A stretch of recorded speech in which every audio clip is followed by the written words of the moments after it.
So Destiny 2's latest expansion, the Warmind, is the first expansion since they rebalanced the game.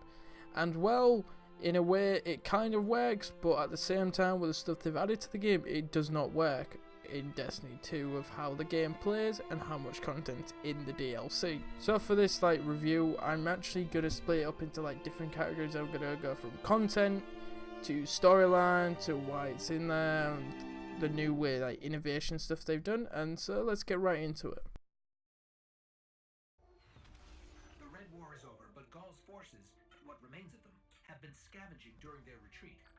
And now that warsats are falling out of orbit near Mars, the Cabal are headed there too. I'll plot a landing course.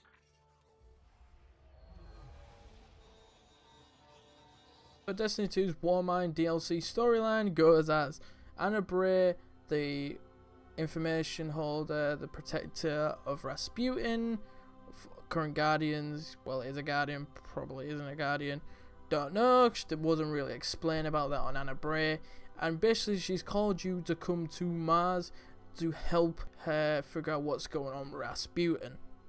And what's going on with Rasputin is that the Cabal have actually come over and tried to get into Rasputin, as well as the Hive, and the Hive are the main point of this DLC. The Hive are the reason why the DLC is about, and because the main enemy, Zol, is trying to harvest Rasputin for its own needs. And well, they didn't explain him very well, because he was only explained and brought into the game in the last 3 missions of the DLC, which wasn't good. Plus, at the beginning of the DLC, Anna Bray says we doesn't want Zavala to get involved, but Zavala is already there in the DLC at the end of one of the levels, and yeah, and Zavala goes back on what he says in the DLC. In the DLC at the start, he says to Anna Bray, we don't want nothing to do with Rasputin whatsoever, but as soon as they find out the existence of Zol, he wants to use Rasputin, but he doesn't care how Zol gets defeated and lets Anna Bray use Rasputin. But basically what happens in this DLC is that you find that the Hive are still alive, and there's still this new version of the Hive called the Frozen Hive, and they are taking control of the planet Mars, and they are trying to harvest Rasputin for their own needs. And basically in the end, this all culminates in a massive fight against Zol using Rasputin's defenses, which is a very good concept how this boss fight works. But again, the boss fight in this game is it's the same thing.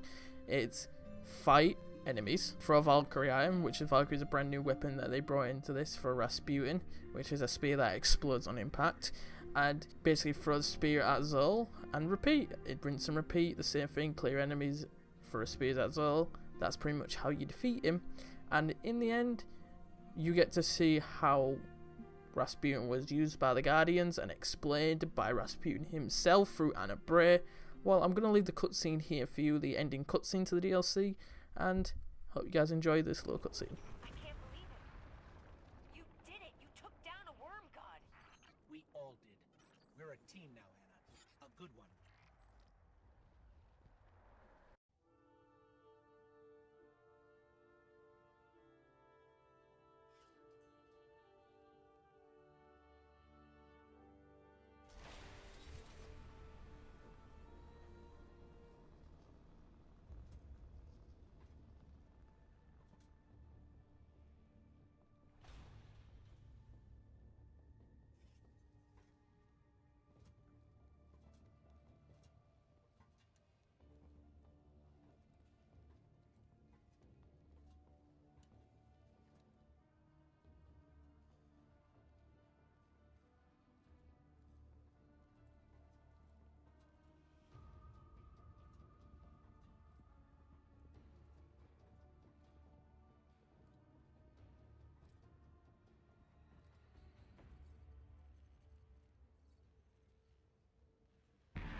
Bray family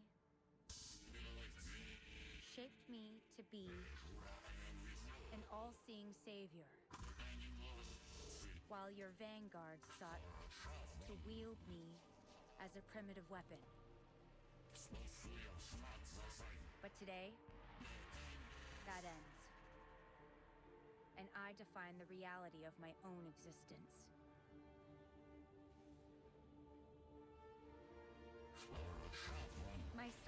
stretch to the edge of this system and beyond. Never again will a threat go unseen. From this day forward, I will defend humanity on my own terms. I am Rasputin, guardian of all I survey. I have no equal. What have we done? Don't worry.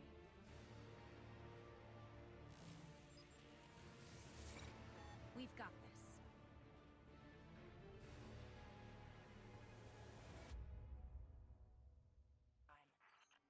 Our mission stands.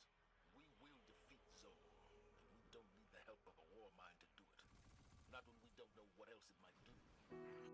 So when it comes to content of Destiny 2, you can take in consideration of how much you get for the DLC and how much is playable.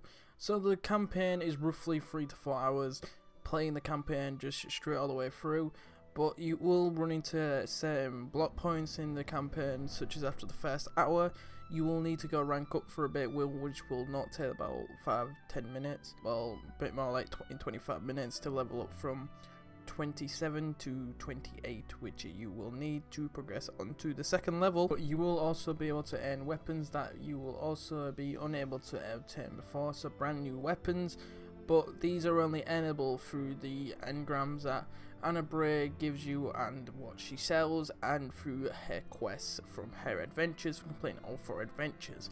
So you will get all 4 adventures unlocked after completing the campaign. Before unlocking the 4th adventure, you will have to complete the campaign to unlock the 4th adventure. I do not know if you will have to complete all the other 3 adventures, but before unlocking the 4th adventure, it's just you need to complete the campaign to unlock this 4th adventure, because it requires for you to go to Rasputin's area, which is unlocked on the final mission. The game also comes with a new system they have brought in. It's essentially hard mode, but it's quite difficult, especially in the way they have tried to balance it. So it's called the Escalation Protocol, and it's basically hard mode against the Hive. And what you do is they give you an objective on the left side of your screen, either like clear Hive, go to a point, clear all boss Hive in the area, and you basically complete the objective. And when you complete it, you'll go on to a higher level. From people I've run into with when doing this, we have not even progressed through the first level, which we've literally got to the final phase of the first level. But when it gets to the part where it says kill the boss, all enemy bosses in the area, they spawn an ogre, and well, the ogre's not balanced correctly. What I mean it's not balanced correctly is that your team can punch a whole lot of bullets into it and not hardly gone through his health. So this is probably just a lack of balancing, or just a lack of players in the area at the time. I've done this with a couple teams and they still haven't done hardly any damage to it, including myself pinching away with a sniper once, and yeah, that didn't end so well for myself because I ended up getting blasted by the ogre. For improvements on the Escalation Protocol, I would definitely go with that either nerf down the boss quite a lot, like in its health wise, and probably down its weapons a bit, because it does pretty much instantly as soon as it gets you. Or if you're not going to do the nerf down by weapon damage, nerf it down by taking down its health, because it's got way too much health, because the game isn't as popular as Destiny 1 was, with how popular that was. Like every area is basically populated. In Destiny 2, not every area is basically populated. Plus, remember, you don't always get loads of people carrying on into the DLC season. On the same topic as Escalation Protocol, public events brought back. The most popular one now is Warstar, which is Warstar crashes the earth and you have to defend it. It's brought back because it's very related to Rasputin, because the Warstars are from Rasputin himself. But this also is very good because Warstars are very easy to complete, and there's normally a lot of people in the area during those public events, because they normally all gather around the flag for these events, because Warstar events are really good. Plus they've also brought in some original ones from Destiny 2, which is the one where they bring the ship along and a bunch of Cabal coming in. It's got a dome around it, and that's one of the ones they brought across with this public event. We knew public events were going to say it, and they have got heroic difficulties to them, which is good, and you can earn rewards from doing these as usual, but you will earn rewards that will lead on to getting the Warmind unique chests. So to obtain these unique chests in the Warmind DLC, you will need to collect 4 restonerate stems, and basically what you do, you collect these from doing like your daily activities such as completing patrol missions and or public events on Mars, and you'll be rewarded with one of these restoration stems. And to do this, all you do is combine it, and then it will tell you a location on the map, and you will find that location on the map, and there will be a thing called a sleeper node. It's basically a floating chest. When you're close to it, start playing music, and when you walk up to it, you will be rewarded with some loot, normally legendary, and some rare items. It's a good feature for having like a new way of obtaining chests and where to get better items through chests. So it's a win in my book, because it's a way of actually making people explore to find these chests while actually doing their daily dose activities. The final thing is that you can obtain Warmind specific weapons, aka weapons that look exactly like Rasputin, his aesthetic look. And there is 4 of these collect. You get the 1 hand cannon from completing this special quest that you unlock after completing the campaign when you go to talk to Bray, which said she's found something, and this will lead you on to finding the hand cannon, which is an energy hand cannon which does fire I think you can do it. It originally gives you a fire damage, but you can re-roll it from Bray, from getting different versions from her that do void damage, which one I had from her. And there are also 3 other weapons. I don't know how to obtain these other 3 weapons yet, but there is an emblem which tells you how many weapons you have obtained, which are related to this DLC and are unique weapons.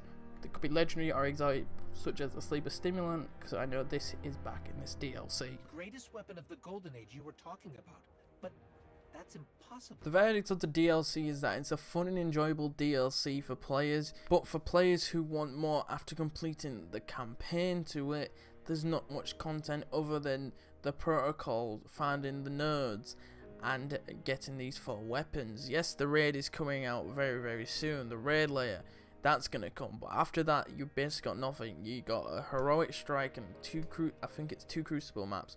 I didn't pay any attention to Crucible whatsoever because I wasn't interested in Crucible. But other than that, of all the content that is to come with the raid layer coming, there isn't much content to this DLC whatsoever. It's got a very poor time at telling a story, with Zol coming in at the very end of the DLC, not explaining why they're scavenging after Gaul's death. Like, that could have been explored in the DLC, why they are scavenging after like Gaul's death from the main game of the Destiny 2, and why Zol is actually here wasn't explained properly. That yes, he wanted to harvest Rasputin for himself, but it wasn't properly explained with a full conversation with Zol, with like your character face to face, which would have made the storytelling even better. That's what made the Bungie's Halo stories good, with the face to face confrontations between Master Chief and the Arbiter. Another thing is that Zavala, going back on his points, really took it away from the story. Like, yes, we don't want to use Rasputin whatsoever, and then he goes, do whatever you have to do to stop Zol, and that means you're using Rasputin. Plus, on top of that, the story of Bray was not told well. Is she a guardian? Is she a protector of Rasputin? Yes, we know her family's very close to Rasputin, but it wasn't explained very, very well. So overall, this DLC is not really good in my opinion. If I was going to rate this out of 10, I would probably give it about a 6, because it's an enjoyable thing to play, but it's just, in the long run, it's not good. But anyway guys, thanks for watching this review on Destiny 2's Warmind DLC, and I will be doing more stuff like this very, very soon, and the podcast will continue as normal, and I will see you guys very, very soon. Goodbye.